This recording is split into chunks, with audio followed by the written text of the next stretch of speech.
Hi, this is Dr. Anna Baranowsky, and today we're going to talk about the power of having emotions that feel out of control and that you do not need to be a prisoner of those emotions. We are really fortunate today because we're talking again with Paul Frewen and Ruth Lanius. They are the authors of this remarkable book, Healing the Traumatized Self. And what I'm really excited today to speak with both of you about is this idea of having emotions, being emotions, or having this experience of emotional numbing. And I'm just so excited to hear your perspective on that and what we can learn from you about your work and your understanding. So help me to get a snapshot of your understanding of those concepts and what people need to know about them. Thanks, Anna. First, we all have emotions, and having emotions is very much the healthy way of being, to be able to feel things. But of course, that emotions come and go. It's not too much, it's not too little. Something happens and we feel a certain way about it, but we're also able to let it go. If you could sort of imagine that a person has got a bag, the feelings come into the bag, but the whole of themselves is not stuck in that bag. So they're able to, put the bag down, or emotions are able to escape through the bag. Imagine even sort of a hole in the bag, and the emotional feeling gets felt. It's in there for a moment, but then it also passes through. And, the difference really in trauma is either too much or too little. And being an emotion is very much the too much emotion. It feels like the entirety of our self is in that emotional feeling. We're stuck there. We can't get out.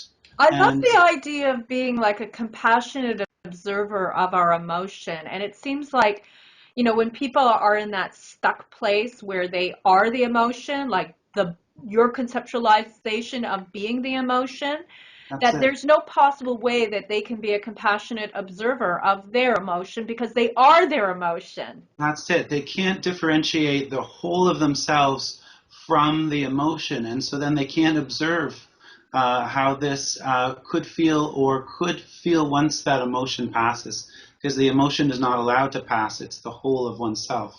Mm-hmm. And so that really is being an emotion, and that's the emotional roller coaster or the dysregulation that we hear about in trauma survivors. Mm-hmm. I think often what's not talked about as much, Anna, is the difference between too much and too little. And I think, Ruth, in our trauma survivors, it's not only that they may show too much emotion and be that emotion, but it may be too little, and really that's where the emotional numbing comes to play. So talk a little bit about this emotional numbing. So often people feel emotionally dead. They feel very disconnected from loving feelings towards their children, towards their partner, and that can, of course, lead to tremendous guilt, right? So feeling this emotional deadness, not being able to feel joy, pleasure, or triumph, like Pierre Janet taught us, I think is one of the core problems associated with trauma. So it's really about how do we awaken somebody from that chronically numbed and dead state so we can feel the whole host of our emotions again, both positive and negative. We can't feel one without the other, right? And so how do you pull somebody out of that emotionally numb state where they don't have access to that full range of emotion? I think it's really through that sense of safety that we can cultivate, and very slowly, really, it's tidbits, but it is trying to encourage the capacity for the self-compassion.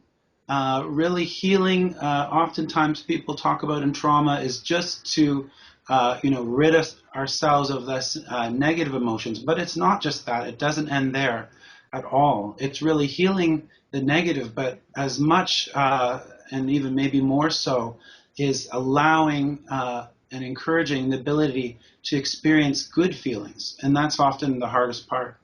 And I think that's where the body scan comes in again, right? Because all feelings are seated in the body, right? So we have to get back in touch with our physical sensations and start linking them with the emotions.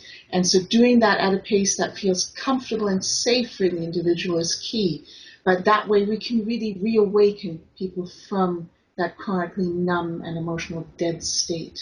Powerful stuff. Thank you so much. Just to recap, we're talking with Ruth and Paul about being an emotion, or it's your language really, having an emotion or being an emotion, or emotional numbing, and how people can get caught in states that get them away from experiencing the full range of natural human emotion, and that to recover from that you have to go slowly at your own pace and learn how to get reconnected with your body in a healthy way, and that this takes work. It's a process, and I want to thank you both again for your remarkable work and your dedication to helping trauma survivors recover. Thanks so much. Thanks, Anna. Thank you. For more Ask Dr. Anna videos and information about post-traumatic growth and recovery, subscribe and like our YouTube videos at What is PTSD, or join us at previous video episodes in our playlist Ask Dr. Anna from the Traumatology Institute team.